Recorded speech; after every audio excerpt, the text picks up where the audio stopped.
Welcome to Impact Wrestling 6 days removed from Slammiversary. Guys, this show is a lot. Is this a step forward? I think might be the title for this. Because I know many people are going to say this show was awesome, it had a lot on it. What have I always said? Never, and I repeat this, never let shock value interfere with what you see long term. Now, Slammiversary was good. I said it myself. It had certain things I didn't agree with, but it was good, damn good. But now moving forward, going into Bound for Glory and beyond, what do we get? And this is something you guys got to accept, not because I'm telling you, it's because you're going to be seeing on television. What is the writing team of Impact Wrestling going to give you from now on? Because they've done Slammiversary. What now? Will this give you something more? Because there's no guarantee we're going to have anything great, or there is a guarantee we're going to have something incredible. But I would recommend you to wait and be calm instead of just jumping and typing, oh, this is awesome, everything's going to be great. We've been down that road. We've been down that road 10 times over and got nothing. So I want you to hold back your expectation, not because just I'm telling you, it's because we don't know yet. Now, opening, we had Raju versus a Chris Bay. Now, supposedly after Slammiversary was over, Chris Bay was basically told off by Raju saying, this is all your fault. We could have won something. I could have won something. He's saying, please. And then, what do we get? We get the match. Now, this was a good opening, and I gotta say this about the fans. This is one of the gripes I had with Impact Wrestling. No fans. Now, here's the thing. As I am not trying to sound like a hypocrite, it's great to see fans are in my face. Right now, they're just booing because that was the only shot I could get. Other than that guy in the green suit, I think I also showed that as well. He was totally in green, which was kind of hilarious. But, and this is what was going on even before the pandemic, they're in the same venue. Well before the pandemic happened, they've been doing it for a while. That same venue is very limiting. They need to get out of that damn venue. Because when you hear the fans sound like they were not even interested. Now, the Lexmen, well, I keep saying the Lexmen when I mean Just Alex. Just Alex and JD, they had the same kind of gripe when it came to the people in Texas. Because it was like, why are they even there? Why are they in WWE when they don't give a damn? Why did they go? Is it just they want something to do? Well, here's the thing with Impact Wrestling. I don't believe it's too different. Because, like I said, the writing team for Impact has not written very well. So you got a whole bunch of people finally showing up in their venue that they've been using for quite a while, even before the pandemic. And you got maybe 100 to 200 people in there, sitting together. And maybe about 20 people cheering, while the rest are sitting on their hands. Now, you can't make everyone cheer. But let's be honest. When you look at AEW, yes, the crowds are 10 times the size. But look what happened with Raw. Majority of the time with Raw, less than half were cheering at all. And they had to put in canned heat and canned pops. I'm just saying, Impact needs to change up their style. Because when it comes down to it, the fans did not care that much. Even though there were certain moments they were interested. Let's move on. The Mickie James segment, to try and expand on what happened with Slammiversary. Because Mickie James wanted Dana Purrazzo in Empower bad. This entire show, the way they booked most of the women, well actually all the women, was because of Mickie James. That was a favor to her. I do believe that. Now, mind you, wasn't bad. But it is obvious this was for Mickie James being there, trying to partner with NWA and do Empower. Hopefully the women will go there, all of them, not just Deonna Purrazzo. Now, what did this come down to? You had Mickie, who had some long tassels on arms. You got Dana Purrazzo coming out because Mickey called her out saying, look, I want you to come out. My words before were sincere. And she comes out and she explains, look, I wasn't trying to steal your thunder. I was not trying to take your moment. I generally came out here because I really want you to come to the show. This is the first time, not only this is out, she didn't say outside of WWE, but that's what it really comes down to. This is the first time in recent memory that the wrestling industry, outside of what the most biggest company has done, it's being done. And I'm a woman. Yeah, the one who kicked you in the face, but I, as a woman, is the one in charge of it. When is the last time you heard it? That's what she was trying to relay. And Deonna Purrazzo made it very clear. I respect you enough, but I expect you to apologize and grovel at my feet for what you did. You interfered with my moment. I don't take that. Everybody wants me. I don't care. Everybody needs me.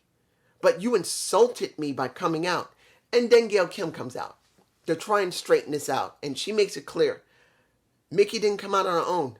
I asked her to come here and I asked her to go outside and meet you. It was not meant to insult you. I told her to go out there and talk to you. Instead of talking to you in the back. That's what she didn't do. She didn't say that. But she made it very clear. One, you're not disagreeing with what she's offering. But if you really want to select, well, she didn't say this, but Mickie just did say, if you want to cement your legacy as one of the greatest knockouts in recent history, you need to go to Empower and represent. So she offered her hand, and reluctantly, Deonna Purrazzo did agree. So we will have her at Empower. Now, hopefully, the Hood Rats will be there. Havoc will be there. Rosemary will be there. I'm hoping the majority of the women, there ain't that many women. It's like about 12 or 13 women. If they only could send 6, Deonna Purrazzo, Rosemary, Havoc, and Jordynne Grace. And who else would be good? I'm sure they're going to send Rachel Ellering. They probably will send her. But that's good. Good enough to be sent. If they only send half the women, send those half. I'm just saying that. You guys tell me below if you think that's right. Now, the 6-person tag of Dashwood, Myers, and Sam versus Jake something, Chelsea Green, DeLon Van Ness, no longer, and Matt Cardona. And you did have Caleb with a K at ringside. Now, as I said earlier, this felt like it was really for Mickie James. Not because it was. Because of the ending. Because look what happened. Chelsea Green pinned Sam. It wasn't that Chelsea pinned Tennille Dashwood. No, she's done it already. She pinned Sam. Now, is that a bad thing? No. It wasn't. Like I said, it's a 6-person tag. They didn't give any rules about women had to deal with women and men had to deal with men. It was a free-for-all. Men could deal with women, women can deal with men. No problem. But it was obvious because Mickie James was there, they kind of did that for her. Not that, and I want to make this clear, not that it was the match they did it for her. It was the way Chelsea Green had the pin. I truly believe that was for Mickie James to make sure people can understand that women do have a place. Women are powerful. Now, mind you, as I've said what happened with Tessa Blanchard, I got no problem with women being dominant as long as you book them properly. And in this situation, because it's the second time we've seen Chelsea Green, it's all right. You got a kind of a trainee and a Sam, and it's not like it's a very top tier talent. That's what it really comes down to. And also, Taylor Wilde shows up, and she is angry. And a segment afterward, which I'm not going to show the picture of, I think I got it, but just in case I don't, you got Tennille Dashwood saying clearly, she coming out at this match, I don't understand. I'm not going to go for this homecoming match with Brian because I don't want nothing to do with it, because there is a homecoming match on, August 31st? I think, no, July 31st, just after my birthday. And there's supposed to be a tournament that's supposed to crown a king and a queen. So she doesn't want nothing to do with it. But before she finally ended it, she said that Taylor Wilde is after her because she's been out for 2 months. And she just said that, but Taylor Wilde didn't say anything. So that makes you give hints that some kind of shenanigans is going on between Taylor Wilde and Tennille Dashwood. That's the way it looks. But that's just me, you guys, telling me look. Now, on Twitch, at one point, normally we get numbers in the 2,000 to 3,000. We actually got 63, almost 6,400 people. It was like 6,340 the last time I looked. It could have gone above that. By the time it was near the end of the match of the night, it was down to 5,500 because people basically tuned out to the Hood Rats versus Decay. Now, I have my thoughts on that, but that's what you got. Now, the parking lot fight, which was the most interesting thing of the entire show. Because when you see W. Morrissey dealing with how can I say this? When it came to Slammiversary, I didn't really say anything about the match because admittedly, I forgot about it. It was a bad match. There was so much going on in Slammiversary, I forgot about the match. But because I remembered after I did the video and edited it, I went back to check the match again, which it wasn't bad, but Morrissey getting a chain to whack Eddie in the face. This is what it led to. Eddie mad and making it very clear, you want to play like that? Let's go to the parking lot and have a fight. And they have a fight with fans that could not get into the venue because they had a size restriction because of COVID. And let's be honest, those fans outside were better than the fans inside. They gave off more excitement. They were more exciting. Flat out, they were more exciting. This is where I wish they have a larger venue. Not just because you could have brought in those fans who are probably more excited because they haven't seen anything, but I truly believe they need a new venue. They've been in the same venue. People do get tired of it.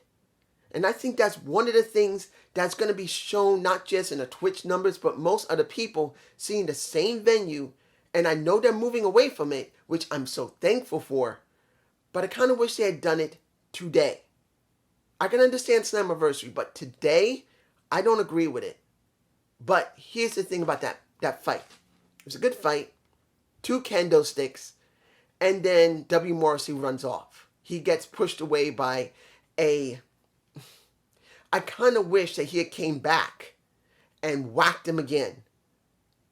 I kind of wish that this was the end of the show, but I'll explain that in a minute.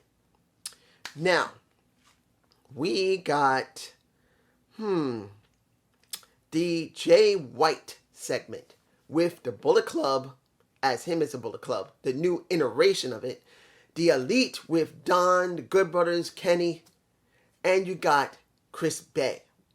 All these guys at different points in different times during that segment. Now, what did I think about Jay White? Now, because I don't watch New Japan Pro Wrestling, I didn't really know that much about the Bullet Club and how the original iteration of it in the 12, 13, 14, and 15, when it came to the Good Brothers, to Kenny, and anyone else like Finn Balor, I didn't see it. So I don't know how great it was. One, I couldn't get my hands on that type of thing because they didn't have streams and stuff that I could get. And 2, they didn't have generally English all the time. So I wouldn't know what was being stated unless they had subtitles, which they only did Japanese subtitles, not English subtitles, unless you guys knew of a website back then. And if I had asked, I would have seen it, but I didn't. There you go. But he made it very clear, one, he's after David Finlay because there's going to be resurgence of New Japan in August. I don't know. I think it's August 4th for New Japan Pro Wrestling in Seattle, Washington. So they're going to have a match there. Okay. There's a good reason for him to be there in that respect. But then at the same time, will we see it on Impact Wrestling?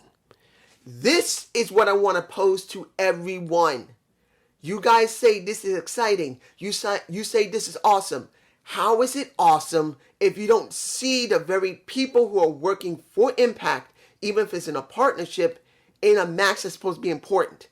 If they don't show that match after it's over in Resurgence, this partnership is bullshit. We need to see what happened to Finn and to White. If we don't, and we just told about it, it's bullshit. They need to do more in their partnerships. Now, you got Jay White saying it very clearly. I am the current innovator of the Bullet Club. I am the current innovator of the Bullet Club. I am the one who sold out Madison Square Garden. I am the one. And the Good Brothers want to be in the Bullet Club still? You done. You're out of date. And you don't follow the criteria of the current Bullet Club. And then the original elite come out, who are the originals to the Bullet Club. And they made it very clear, why are you disrespecting us? We left New Japan Pro Wrestling and left you to be able to build what you want. You should thank us. That's what happened. And yeah, Don got a little insulted and Kenny tried to make it right. But the Good Brothers are the ones who did the entire segment without Kenny or Don there. So they made it very clear, you better show us respect. Because we are not only the innovators of the Bullet Club, we are the legends of it. You're nothing without us. Your Bullet Club is nothing but jobbers.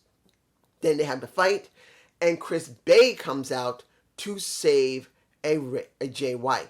Now, what do I think about the possibility? I know someone's going to ask me, what do you think if they start a branch of the Bullet Club in Impact Wrestling? Or they let a Chris Bay have the persona of someone who's in the Bullet Club? It will only work if we can see it. Remember, if Chris Bay goes to New Japan Pro Wrestling and does a little bit of work there as a member of the Bullet Club that is established there, if we see none of it, it's bullshit. We need to see it like Pro Wrestling Noah did their work with us, Impact, before, where they would show a little bit of their own content on our TV. I don't care if Impact Wrestling has to pay a little bit of royalty to New Japan. Come on. If you don't, what is the partnership about? You gain nothing. A partnership is going back and forth, letting them show a little bit of your footage and letting you catch a little bit of theirs. How do you think you're going to get over by both crowds? And remember, the fans that are right in front of you don't know what's going on if they can't catch New Japan Pro Wrestling and cannot catch what is going on in the storyline that is being talked about at New Japan Pro Wrestling that's going to be used here. Remember, guys, all this garbage that everyone is saying that New Japan is going to make this great with our storylines there means nothing if we don't know what's going on there to add to it.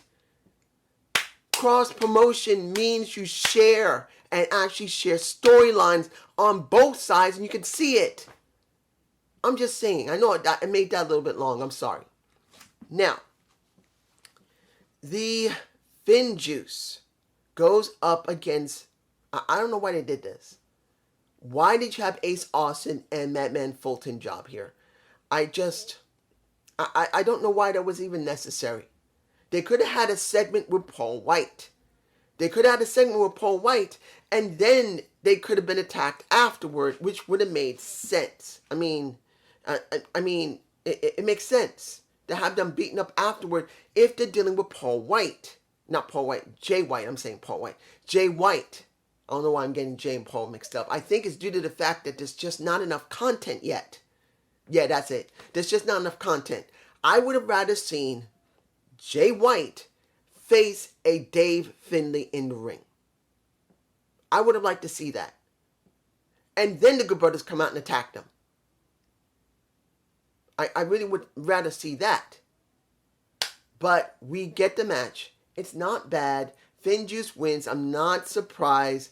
Then the beatdown happens, and that's it. Was there a beatdown? No, there was no. Was there a beatdown? I think there was a beatdown. I think there might have been a beatdown. If there was, I'm not sure. Yes, there was, because Shira came out with Raju, if I'm correct. Now, let's move on to a little segment we had with, and I don't got the image for this, for Willie and Rich. And they're saying pretty much Violent by Design's blaming them for their loss and losing their titles to the Good Brothers. Now, the segment they had, I think I might have that shot. of Rich getting his face grabbed because they kept flickering the lights. It was one light bulb in the back that kept flickering on and off. And that's supposed to indicate that Violence by Design was coming. And once Rich and Willie said, hey, you guys want to have a problem with us? You want to deal with us? Come. We're right in front of you. We have no fear of you. The light flickers. Eli shows up. And they just get the ass whooped. And it's Rich is being shown. And I believe I do have that shot as in my face. That was quite good. I did enjoy it. That was a good segment to try and make it mean something. Now, next week you got, well, of course, there's going to be a match next week between Violence by Design and Will and Rich. But I'm hoping they'll do a little vid pack beforehand to really cement what this is about for Violence by Design. Because now they lost the tag titles. Unless they go back to the Good Brothers, they got nothing. Now, Moose and Sabin. I know people told me several times now that Moose has resigned and that he is staying in Impact. But as I said, until you see it on the tapings, it doesn't really mean anything. You being told, or it's being written, if Moose is not seen on TV, what does that mean? But he was on TV. Knocking on Scott's office, he wants a rematch. And Sabin said, no problem. You want to face me? Fine. So now next week, they got the closing of the show, which I don't agree with. Why would you give Moose and Chris Sabin the closing of the show? Guys, that makes no sense. None. If anyone says, oh, this is going to be awesome, why? Why is it awesome for Chris Sabin and Moose to close the next week's show? That actually doesn't make any sense. They should be doing something to build up the Bullet Club dealing with the Elite. They should be doing something to build up what's going to happen with Mickie James' situation with Empower. There should be something that's going to be done with the X Division. What happened with the possibility of Josh Alexander? Because as Josh is doing an interview, he gets bumped by Kenny Omega. And there's a possibility of option C. Shouldn't that be more of a priority? Why are you letting Moose and Sabin close the next week's show? Unless they're not going to do it. If they do, it's a waste of time. I don't agree with it. And this kind of leads me into the end of the show. Hood Rats of Fire and Flavor of Kiera Hogan and Tasha Steelz versus Decay of Rosemary and Havoc. I gotta say this, guys. When I was on Twitch, it was at nearly 6,400. By the time it was like the middle of the match, almost 500 people tuned out. They tuned out on Decay versus Fire and Flavor. What was the problem? There was no point in putting them there. There was no point. I'm sorry. I'm not against Tasha Steelz, not against Kiera Hogan. I'm not against the Rosemary or Havoc. But they're the only two teams you have left for the women. The only two teams. And you give them the closing spot. And instead of Rosemary and the Havoc getting new, fresh matches with new people, you now stick them with the Hood Rats again way too soon. You could have done it on Homecoming. That would make sense. That would make Impact Plus mean something. You could have called in a couple of women, either that are in the back, that are not given the opportunity to be on Impact. Or you could have contacted some women to come in and job for them for this week.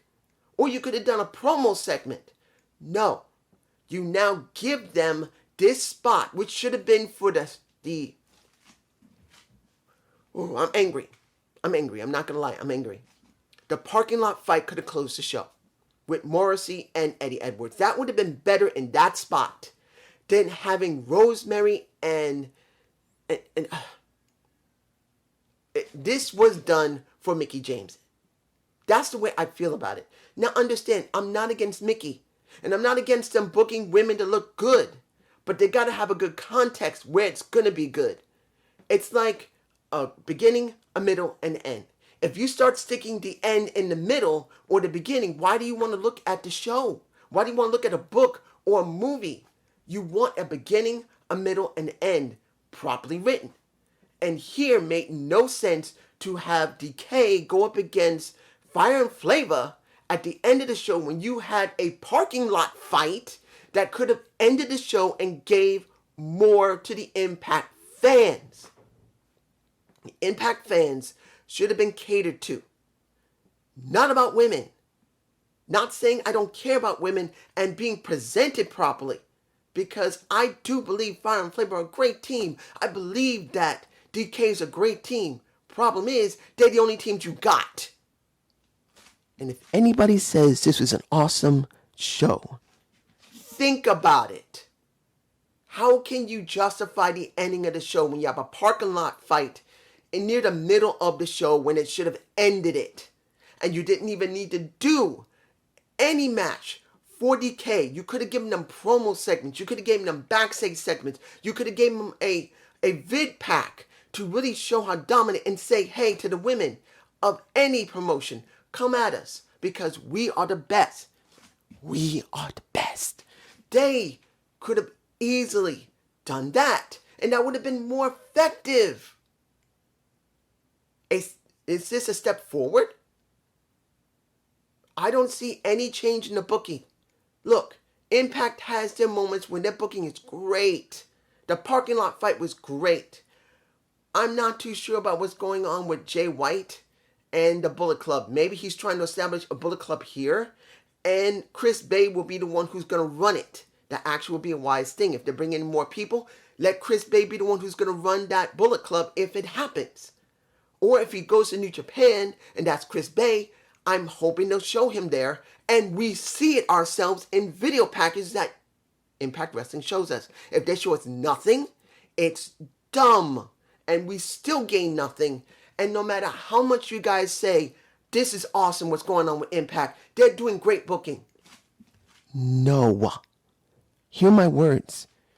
I've already told you what the issues are. Try to tell me I'm wrong by giving me something that's going to make it right. Are we going to be seeing video packages from New Japan Pro Wrestling that's 5 or 6 minutes long, showing a match that maybe Chris Bay would do, or Finjuice would do, or we'll see something from Roy Wright? You see I'm Jay White. You see I'm angry. Will we see a video of, Resurgent from New Japan Pro Wrestling on Impact so we can have this go along with the story of what's going on Impact? Because Finjuice is a part of Impact, even though it's going back and forth between Impact and New Japan Pro Wrestling. If we don't see what's going on in Resurgence, at least their match, at least a little bit of it, or at least show a snippet of it, but you see I'm angry. Try to tell me I'm wrong. Peace.